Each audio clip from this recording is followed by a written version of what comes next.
So today we're going to be doing an arthroscopic posterior labral repair, and then for our fixation, we're going to be using Knotless FiberTaks with the curved guide.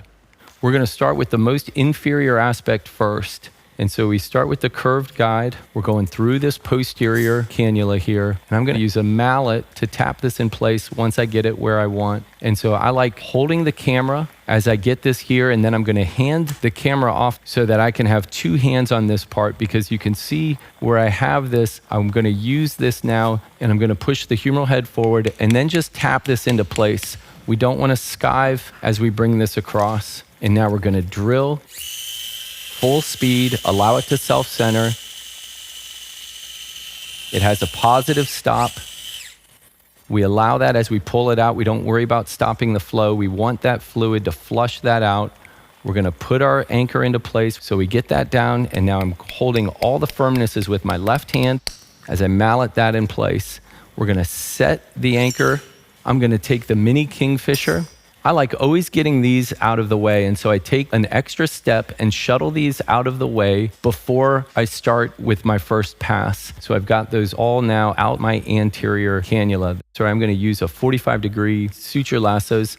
So Arthrex has a lot of options that we can use here for our suture lassos. The 45-degree ones will pass through a 7mm cannula. This just really helps me get the angle here. As I'm doing that, we're going to just get behind the labrum here. The amount of capsule that you're going to grab depends on the pathology. Certainly, some patients we're going to need to do a big capsular shift too, but we're going to pass this through three-dimensional move that we're doing there. We're going to get our suture lasso and then come back through our anterior cannula and grab this to retrieve this out. So now we have this. You can load these in the joint if you need to. We're going to go ahead and feed that on this side as we pull it through. That way there's no tension. And now at this point, we're going to take our working stitch. And so on this anchor, that's this blue stitch. And we're going to pull our working stitch through our loop here. And so now as we pull this out, as we're pulling it through, and we're going to pull this suture through. As we do this, we're going slow as we do this. Now we're going to go back in with a mini kingfisher, and we're now going in through our posterior portal. We're going to retrieve both the suture and the tape here. And you can see how nicely this pulls that tape out. It doesn't cause any abrading there.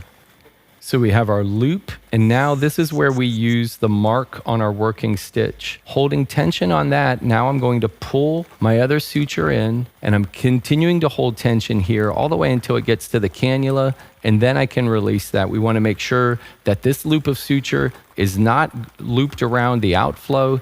We have people looking at that as we're doing that, and then I'm just pulling this gently until I get to the suture, and that pulls it through. And now I can just tension this. I'm not going to tension this all the way because I'm going to wait until the end to do this, but I'm just going to get some of this tension down here until this loop is smaller. And when the loop is like this, then I'm going to just leave that here and take this out perk.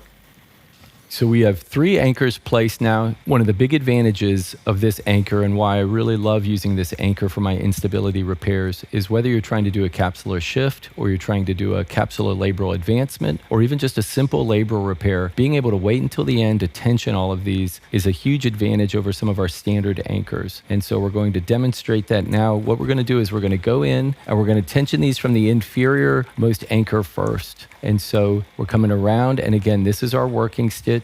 We're going to pull this out. We're going to do this through the same cannula that we placed the anchor. I do still like to use the knot pusher with this as well. And so we are going to place this through our knot pusher so we can get some counter pressure down. So we're going to now slide our knot pusher in to provide our pressure here. And as I'm holding it here, now I'm going to take the tension of this anchor and start to shift this in place.